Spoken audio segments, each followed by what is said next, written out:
So here's how you can properly lift weights such as deadlifts, squats, and weightlifting when you are dealing with what I call an extension intolerance, especially when it comes to the low back, the glutes, and your sciatica. Now, when it comes to extension intolerance, what that means is that you have a tendency to arch your back, and every time you arch their back, it actually creates a pinch in your low back on the nerves that can actually travel down your leg, as well as when you arch your back, it creates a lot of tension in your glutes, which makes it very, very challenging. And again, you can tell that you're extension intolerant when you arch and it feels a lot more painful, but then you round or you tuck and you have a lot less pain. And so how do we apply this into exercise, especially when it comes to weightlifting? One of the most simple and most effective ways for you to do that is by focusing on pulling your rib cage down when you are getting yourself ready to lift. But one of the things is that it's often when we're taught how to lift, it's a lot easier to keep your chest up as we're squatting. We're told to actually never let the knees descend forward, so we have to go like this. Or when we are deadlifting, we actually end up having our butt come up and then we arch our chest. And as you can see, I have a bigger arch in my low back. So the way that you can fix this is by simply pulling your rib cage down. But what does that look like when it comes to lifting? Now, when you are holding a barbell on your back, the goal is to pull your rib cage down. You are going to sit the hips back. You're going to lean the torso forward. You see how forward I am when I'm leaning. What you'll notice is that as my torso is leaning forward, that weight is sitting right above the middle of my foot. When you are doing front squats, same deal. You have to lean the torso forward to keep that weight centered on your foot. Now, I'm a longer torso human being, so I can actually afford to be a little bit more upright because of where my body is at in space. But if you have longer legs, it's going to be even more important for you to get that torso forward and to avoid that upward chest motion, which is what we're often taught to do. So again, it's going to be ribs down. When you squat, you want to focus on sitting back and letting that torso rock forward. You are going to think that it's going to be putting a lot more pressure on your back. What you'll notice is that when you do this position, you're going to feel a lot more tension in your abs, in your hamstrings, and your inner thighs. And as long as you focus on preventing that arch, you're going to feel a lot better. The same thing when it comes to deadlifts. You have to make sure that you pull your rib cage down and then you let your torso come down as well. And again, you see how my torso is forward and down versus up. Now, the ultimate question is, how do we actually apply this to something like Olympic lifting? Because when we're deadlifting, this is your end position right here.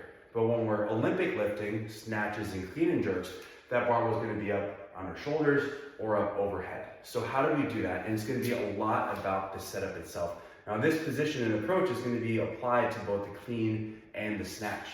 And so I like to start it from the top down, where I'm going to be focusing primarily on making sure I get to this power position before I jump.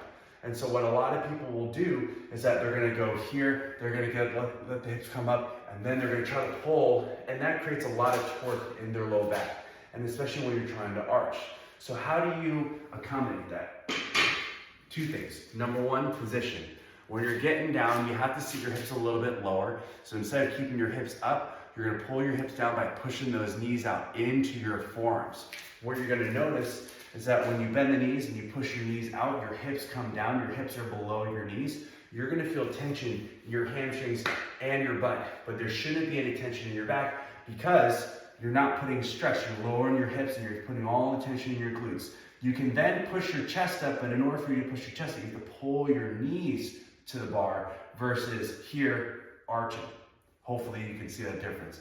Grab that bar, knees out, pull the knees to the bar, hips are low versus arching your back. Now, get into that barbell from the floor to your second position.